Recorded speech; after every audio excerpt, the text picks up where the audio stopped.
Well, good morning, y'all. We doing all right? Fantastic, fantastic, fantastic. Who was here yesterday morning for our Bob Goff Breakfast with Bob? Anybody show up? Those are the Christians. The rest of you are... No, it was fantastic. It really, really was very cool. So one quick thing I just wanted to mention before we dive into this morning's content. So we have a long-standing partnership with an organization called Students International. They're all over sort of Central America, Dominican Republic, Nicaragua, Guatemala, Costa Rica, and primarily our focus is in Costa Rica. We have a long relationship with the mission directors there in Costa Rica, and what they do is community development. So they have all of these sites. They have like a woodworking shop, they have after-school programs, they run basically a CrossFit gym. I mean, they just do all this stuff to sort of really pour energy into a really challenging neighborhood in the capital city, San Jose. And what we do is we send high school teams there every other year to spend 2 weeks and just serve. And it's such a massive game changer for these kids. And we just come alongside the full-time staffers that are there just year-round, every day, and we just provide a little bit of help. But really, the amount of help we give versus what kind of impact kind of overseas kind of stuff does in an adolescent's life is just huge. And around here, we want to help the next gen win. When we're asked the question, what's the next generation worth? We say everything. They're worth everything. If we get it wrong with them, we could lose a generation. And so here's the thing. They are going this next summer. It's there for 2 weeks. It's a fairly pricey experience, and we don't do cookie fundraisers and that kind of stuff. We're not, but we do one fundraiser. We do one fundraiser for them. And outside on the lobby, you'll see there's 200 envelopes. They're numbered 1 to 200, and that represents dollar amounts. And here's the fascinating thing: is if all of those envelopes get taken, 1 to 200, we raise more than $20,000 for these kids and for the mission down in Costa Rica. And really, you could give as much as $1, although that one's mine. I claim that. And you'll notice, I don't know if you saw, there's actually all the envelopes are still there, 1 to 200, because first service, those people are not going to heaven. And so... Actually, we're just double dipping, right? They take one, and we're like, we're definitely putting that 200 one back, right? So here's the thing. Here's what you do.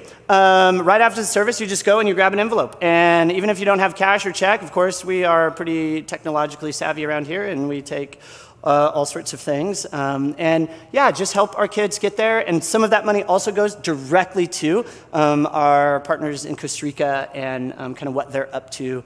And so we're really, really excited to send another team down to Costa Rica, and want to invite you to be a part of coming alongside and helping us help the next gen win. So right after the service, go grab an envelope, and if you want the $1, run right after the service. But again, we can raise so much money, and nobody gave more than 200, right? Nobody gave money, so it's not a small commitment, but huge impact when we all do it together. Okay, that's the plug. Here's what I've been thinking about. I've been thinking about home, and I've been thinking about, here's the phrase, I love where I live. I love it. I love California. I love the San Joaquin Valley. I love Tulare County. I love the city of Visalia. I love California for more I'm an evangelist for this state. I love it. I love it for all the reasons you could possibly think of, and also for weird reasons. I love that California is host to the oldest living thing on the planet. Did you know that? And it's not a giant sequoia, right? The oldest living thing on the planet is more than 5,000 years old, and it's a Great Basin bristlecone pine. In fact, it's so the national park people, they do not want tourists and visitors to screw this thing up, so its actual location is still a secret. It's classified. It's in the Owens Valley, the White Mountains, sort of the basin of the Sierra Nevadas. But it's over when this tree was sprouting, the pyramids hadn't been built. Stonehenge in England was just getting started.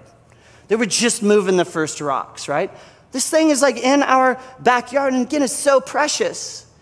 Its exact location is kept a secret, right? I love that in California. One time I was able to snow ski water ski, and swim in the ocean all in the same day, right? You can't do that anywhere else in the country, right?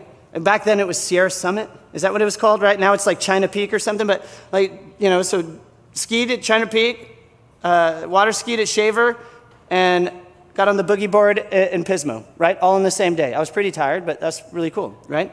I love that in an hour and a half, I could be at a trailhead backpacking up in our mountains, and I can meet people. I've met people from Israel, from all over Europe, South America, on trails right here. They've traveled the world. They've traveled across the globe to backpack in my backyard, these majestic Sierra Nevadas, right?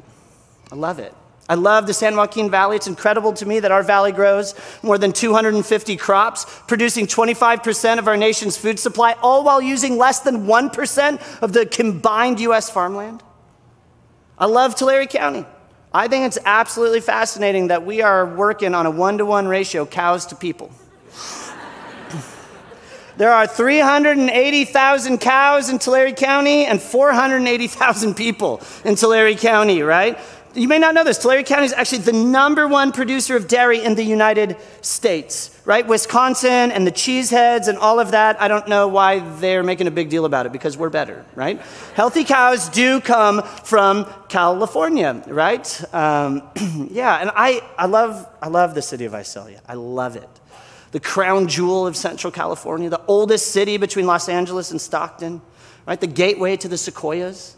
It's awesome. I'm fascinated by our city's history, like captivated. I highly recommend, there's a retired police officer, his name's Terry Oman, and he's written a bunch of books on the history of Visalia and Tulare County, and they're just a lot of fun. And they're kind of everywhere. You can get them, I saw them at Walgreens this week, and it's really mostly pictures, but he's sort of telling the story in between the pictures. So if you are a picture book person and not like a real book person, these are great. So you can go and in one of his books, he tells the story of like the Fort Visalia that gets built on the north side of what was known then as Mill Creek, right? Because Visalia used to be sort of this region known as Four Creeks. But the fort was built on the north side of Mill Creek, which today is the corner of Garden and Oak Street. And you may not know this. You can go to the Visit Visalia website, and they have a walking tour. Like you can download like the booklet, and you can do this walking tour. It takes about 45 minutes. You can go to all these really cool historic sites downtown. But Oman, he tells a story of in 1852, one of the fort's first inhabitants. His name was Nathaniel Weiss. He wrote a letter, and part of the letter he writes this. The town contains from 60 to 80 inhabitants, 30 of whom are children who already attend school. The town is located upon one of the subdivisions of the Cahuilla, that's Mill Creek, and is destined to be the county seat of Tulare. Well, a year later, in 1853, the settlement was named after Nathaniel Weiss, Visalia. This guy's really cool because he actually named 2 cities. There's a Visalia, Kentucky as well, kind of his hometown. And so Visalia, California gets named after him. And Visalia became the seat of Tulare County. Right? I love where I live, right? I'm like, yeah, I just could talk about it all day. But here's the thing. As I've been thinking about this, loving where you live, I think, can become like a sentiment, right? Just like a warm, fuzzy feeling. And I think it's more than that, especially if you're here and you call yourself like a Jesus person, right? If you're here and you're like, I'm on Team Jesus, like, let's go, I'm all in. I think loving where you live isn't a feeling as much as it is a vocation. It's a job. It is your job description to love where you live. Jesus people are charged with loving the place that we call home, that we're to be the primary dispensers of grace, hope, and love to the world, to our corner of the world. That's our job. Literally, our job is to do that, to love where we live, like really hands-on, practically, to make it better. However, I think that job description sort of gets lost in the idea that my faith is just about me and my personal relationship with Jesus, right? But that's kind of ridiculous. We say all the time around here that Christianity is actually a we faith, not a me faith. You can't actually do the Jesus thing all by yourself. You have to do it with other people. And collectively, our job as a Jesus church is to love where we live. But I think at least one of the reasons that we kind of have gone this personal, like it's just about you and Jesus kind of way, is because the way society has kind of become hypermobile.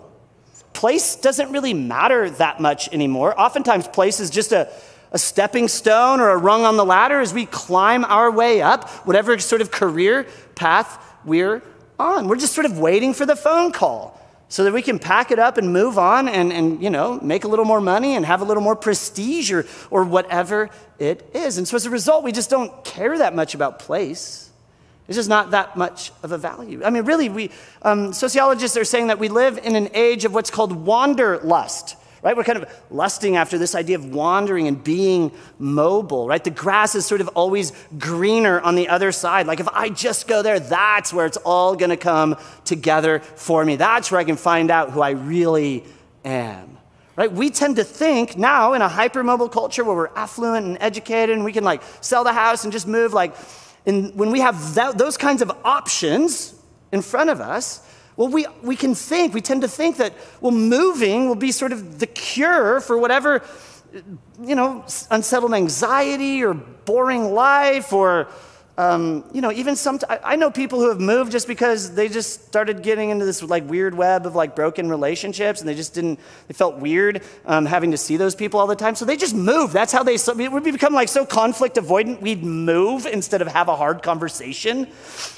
Don't do that. That's like childish, right? It's just, so we just think, does it matter? It just doesn't matter. And so we just move on. And California, literally perfect example, right? California, we rank number 2 in the nation in outbound moves. 2021, 360,000 people left California. Now, it's way more complex. And so I think sort of the driving narrative, the liberals are, running it into the ground. Just stop. It's way more complicated than that. Right? And way more nuanced, right? But leaving California, though, is clearly, apparently, a very cool thing to do right now. And we can, because we do live in an age of hyper mobility and influence and education and all of that. What else are we supposed to do anyway? Right? What do we do when we feel unfulfilled or we feel stuck, right? When we battle boredom, right? Or we suffer from lack of imagination that keeps us from really seeing the potential in the place that we call home, right? And when we fail to see the potential, we just leave. Because that other town and that other place, well, there'll be more potential there. And I think part of it, too, is not just that we're hypermobile, and we also really do live in a culture of impermanence, right? All the stuff you buy, it's designed to break or go out or be not very useful in like 12 to 18 months. It's literally called planned obsolescence, right? I run into some people who are a bit older than me, and they're like, I've had this refrigerator since 1962 or whatever. And I'm like, what? Why? Even if it's still working, there's better ones now, But are they? I mean, the argument is it really better? Because, yeah, the fridge that I bought in January probably won't be around by the time Alice graduates high school, right? I'll have to have bought another one. We live in a world where even our most sacred relationships, the institution of marriage, fails more than half the time, right? Doesn't even work. Even our most committed relationships are rather, at least half the time, impermanent. The average kid in college will change their major 5 times before they graduate. And that's the average, which means some people are like maybe wait until you got a better plan, right? I mean, they're just changing their majors every, quarter or something. Our culture constantly, as a whole, just reinventing itself. I think now it's down to like 5 to 7 years. Culture just completely reinvents itself. Right? And so we often are living in a world where we really do wonder, what can we nail down? We wonder what's not going to move on us. So as a result, we don't really care that we move. Who cares, right? We don't really value the idea of a permanent place. It doesn't rank very high. We're fine living rather transient lives. But here's the thing. It's not that that's like evil, but there are risks to a transient life. In fact, a recent study done by the American Psychological Association, they studied 7,000 people over a period of 10 years and sort of all their moves and this and that. And their conclusion was this: a hypermobile culture has risks, and here they are. Moving is associated with lower levels of overall well-being, higher stress levels, fewer positive social relationships. Frequent moves have a particularly detrimental effect for adolescents who've been shown to have lower test scores, graduation rates, fewer friends, higher drug and alcohol use. We know that children who move frequently are more likely to perform poorly in school, have more behavioral problems. Frequent relocations in childhood, are related to poorer well-being in adulthood. Okay, now, I know, and I'm very aware, lots of people have moved and have moved frequently, are perfectly well-adjusted, healthy grown-ups and haven't fallen victim to any of these risks. I get it. But I just think it's worth noting, right, that the data does seem clear. Believing that moving on is the way to deal with whatever you're dealing with comes with inherent risks, right? And yes, of course, there are worthy reasons to leave a particular place. But I think we need to weigh them against the good reasons for staying and making a home and a life in one place. Because, and this is so important, you don't always have to leave to build a life of significance. Sometimes, the most significant thing you can do is just stay in a place. Stay for the long haul. Stay and give your life away for the good of the people in a particular place. And I think, honestly, I just think this is one reason our church, neighborhood church, is a really, really big deal. Because we want to be a church, a local church, in like the truest sense of that idea. Like we're local, we are right here, right? And we're not going anywhere, and we want to add value to the place that we call home. And even if people never believe what it is that we believe, we want them to know that we believe in them, and that we are for them, and that we're staying here, and we're going to give our lives away for the good of the people in this community. You know what, neighborhood church, we're a fixture in this community, and we have been for a really long time. You guys, I'm so excited. Next March, neighborhood turns 75 years old. Isn't that so cool? You guys are a part of like this really old thing. Yeah, you guys can clap, it's cool. And so next March, we planned we throw good parties here. We're throwing a month-long birthday party. Like every Sunday, you're gonna come, it is gonna be birthday party central. And what we're gonna do is we're gonna show you pictures, we're gonna look at the past and all that neighborhood has done, those shoulders that we stand on over the last 75 years. It's incredible what God's done through this church. Then we're gonna look forward and we're gonna say, what about the next 75 years? And how are we sort of creating the space where the people that stand on our shoulders can continue to make an impact for not just the next 75 years, but for however long. And that's what we're going to look at next March, and I'm just so excited for it. And all of this is, I came across an American poet, novelist, his name's Wendell Berry, and he actually said lots of things that just kind of smacked me in the face, but one of the things was this: we do not hope for a better place, but to be worthy of the one I'm in. Isn't that a bit of a narrative sort of script flip? We whine, we open our Nextdoor apps and we complain, right? And it's like, Wendell Berry says, this is not the approach.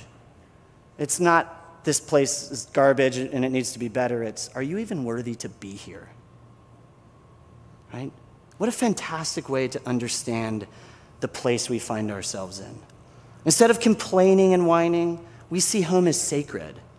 Something that our being in requires a way of living that makes us worthy of being here. Barry continues, and he actually says this. He says, listen, there's no unsacred places. There are only sacred places and desecrated places. There's no unsacred places. There's no God-forsaken places. No such place is, there's not a nowhere. Because God's there. And if God's there, that place is going to forever be a someplace. And that includes Tulare County and our cows and, all the things, right? This includes the city of Visalia. It even includes Tulare, for those of you that live in Tulare.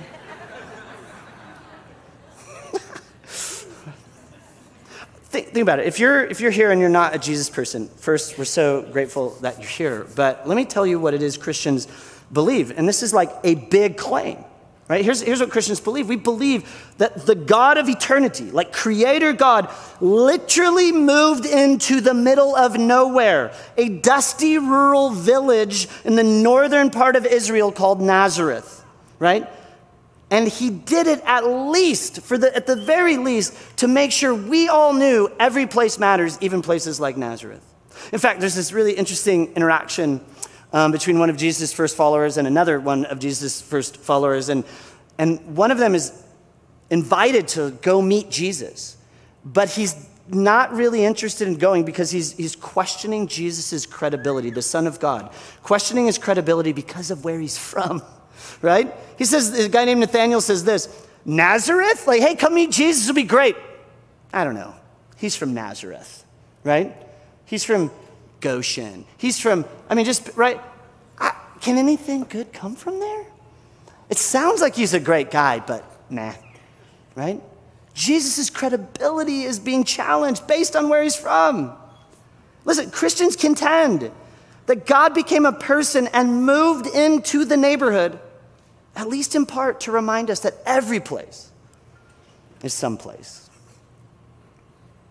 Right? That hope and grace and love, if it's going to break into the world, it's going to be local and it's going to be personal.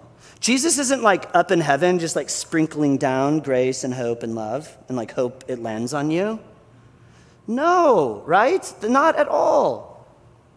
Jesus moved into Nazareth, a city with people and families and stories unique to that place.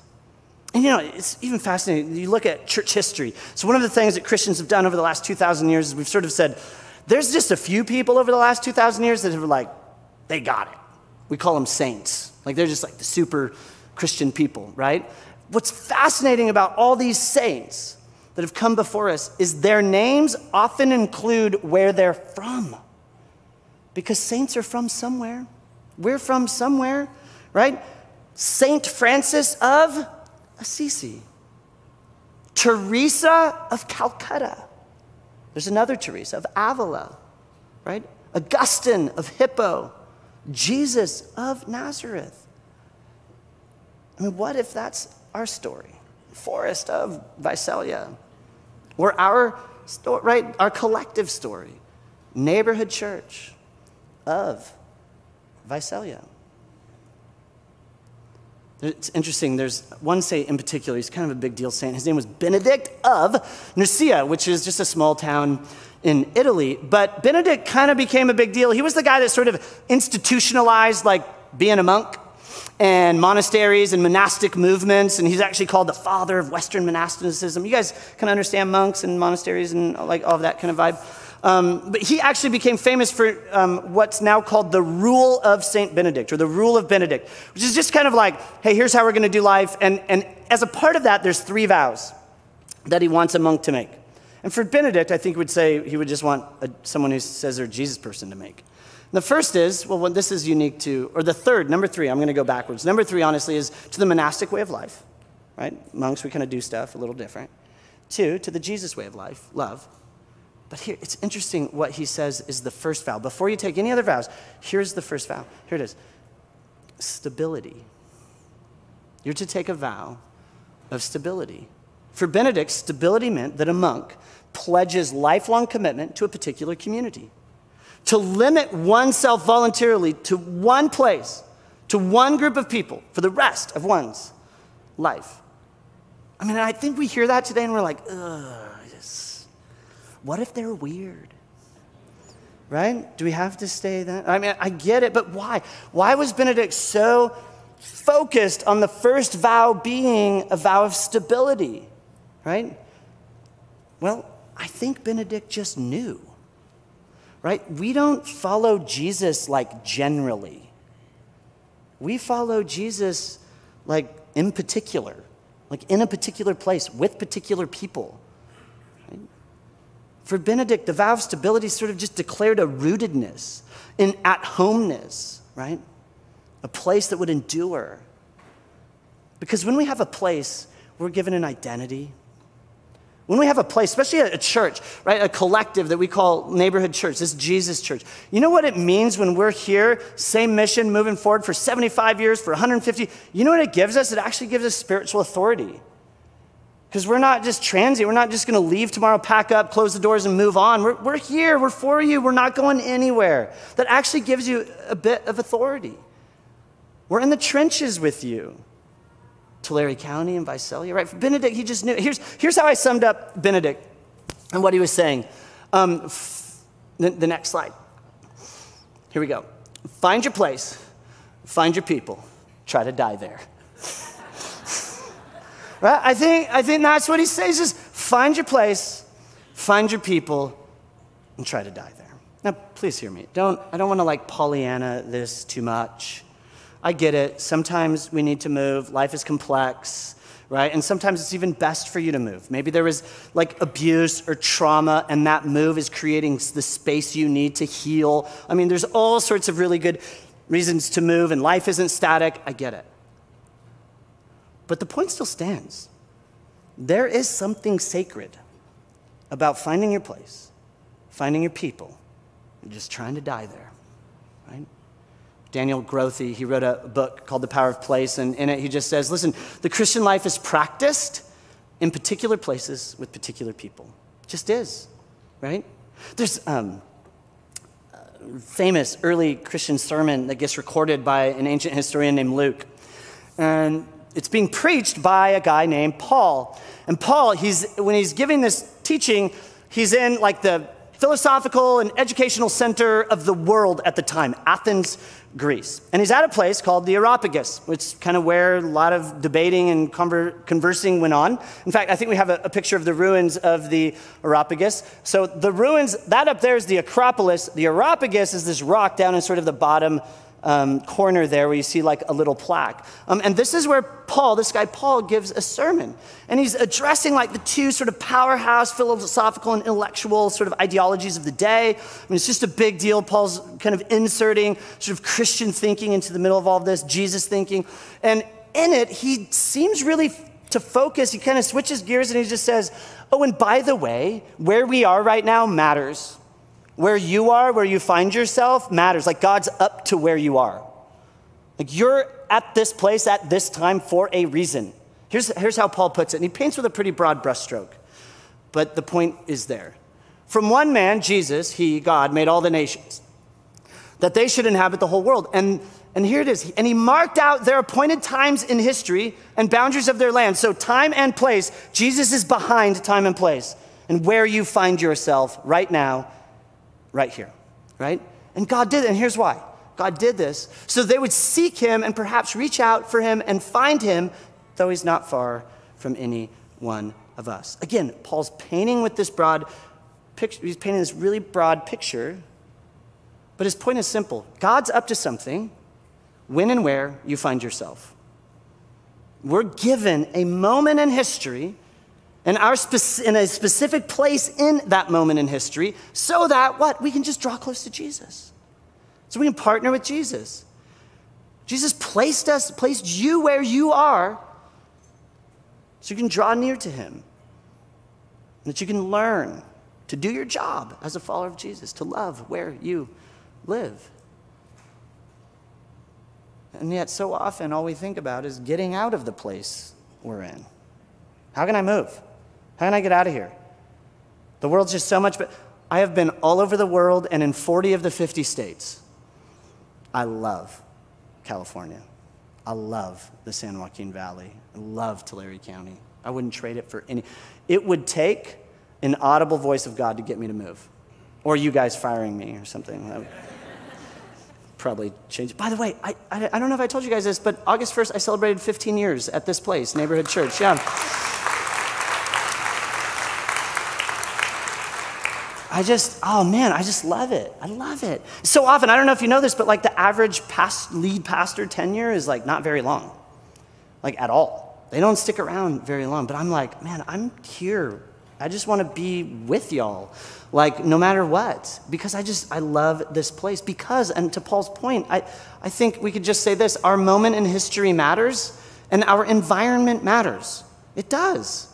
Jesus is behind our when and where. Our physical space, our home, this place. It's not like a passive actor in God's story.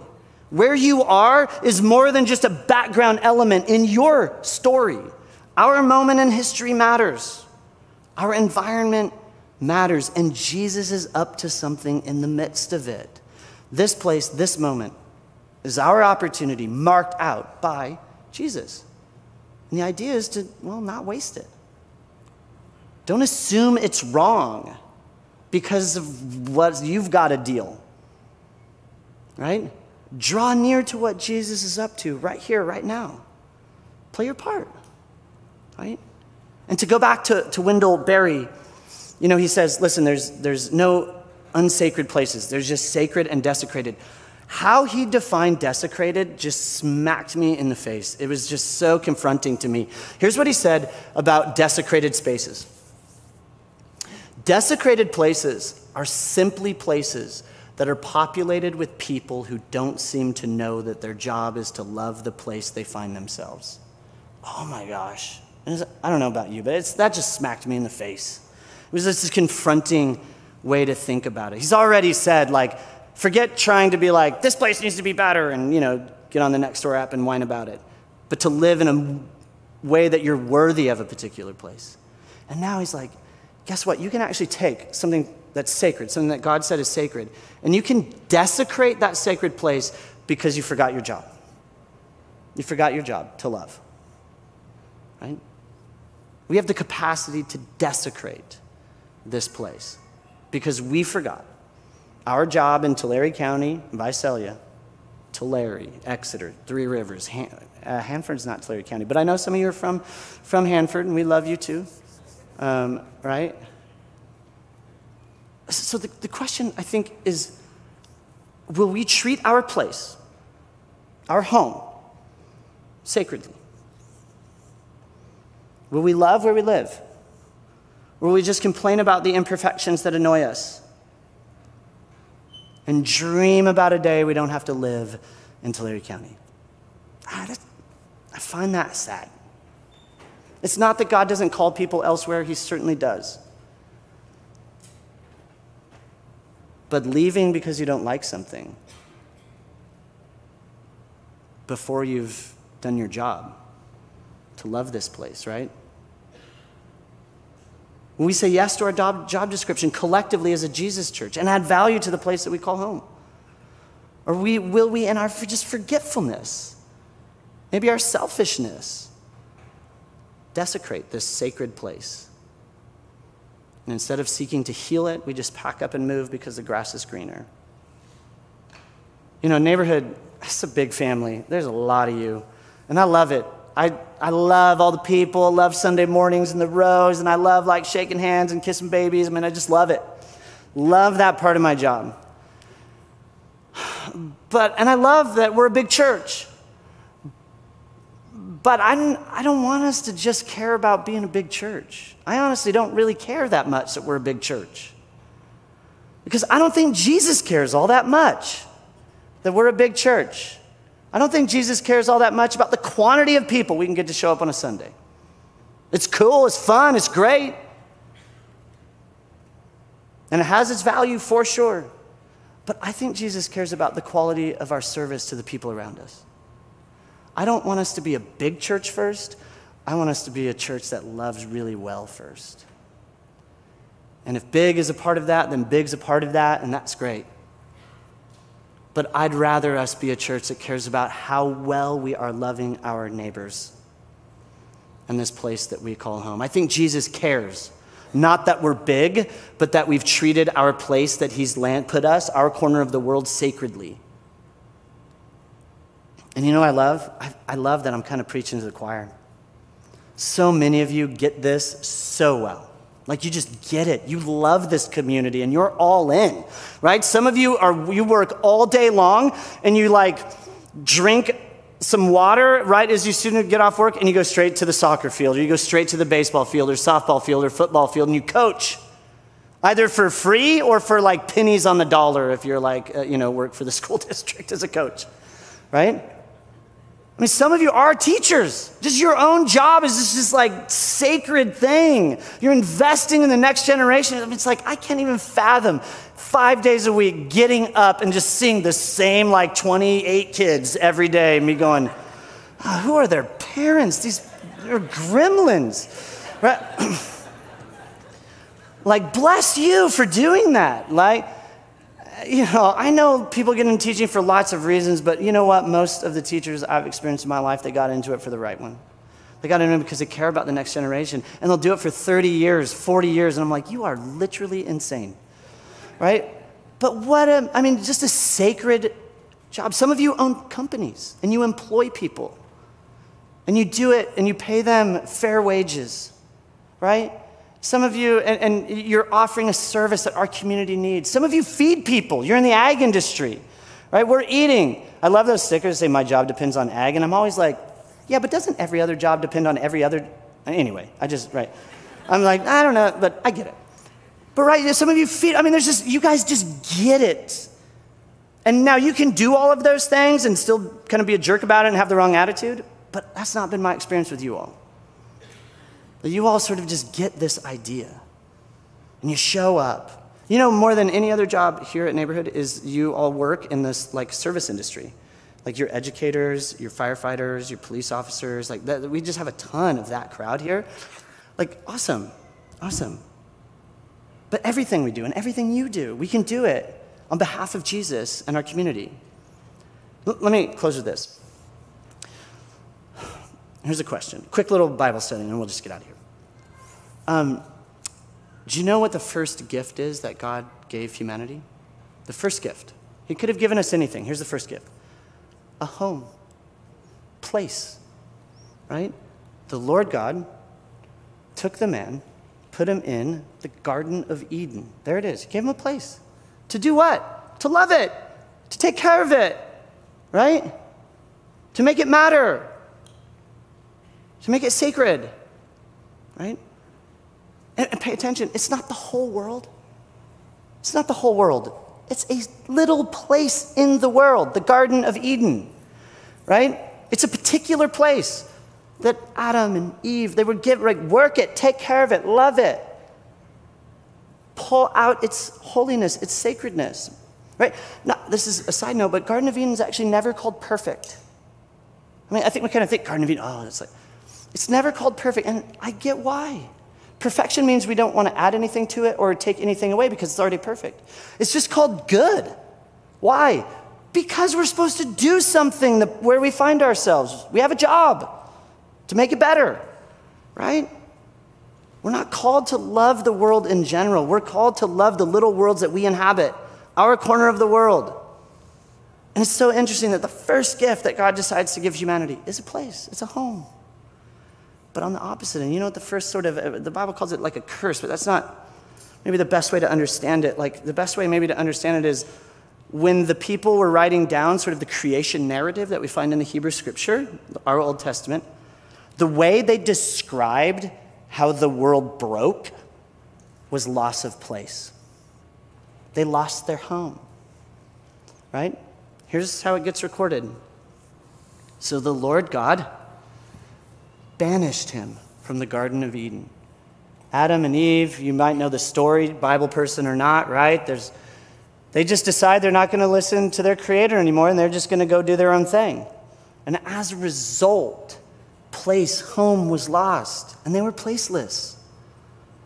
It's just fascinating to me that the first gift is place. How our world got messed up is described by loss of place. And yet today we live in this hypermobile culture that just says place doesn't matter. I think it just does. And I think we're being invited to live in such a way we're worthy of this place. Collectively, I think that's what makes Neighborhood Church a really, really big deal. Find your place, find your people, try to die there. That's it. Can I pray for us? Oh, sorry, I just like doing that because you all do this, you're so spiritual, and then Shelly's gonna come out in a minute, and she has like important things to tell you, but the envelopes. You're taking envelopes, right? Helping the next gen win. What's the next generation worth? Kind of everything's definitely worth your $1. I actually remember that one's for me. 2, 3, 4, all the way up. Right? And so there's going to be a bit of a line. It's okay. They're worth it. So because we only have like one iPad, swiping cards and all that. So, it's worth it. So I'm going to pray. And Shelly's got other really important things to say. So let's pray. Jesus, thanks. Man, thanks for this place. Thanks. This is just such a unique corner of the world. And we love it. And help us to operate as a church. We're not perfect. We're never going to be perfect. But that we're just absolutely committed to operating in a way that makes us worthy of this place. That we love where we live. And that we see not how big neighborhood is, but how well we love as a church. Yeah, help us continue to kind of dig into that, be that, individually and collectively. Jesus, we love you, and it's in your name we pray. Amen.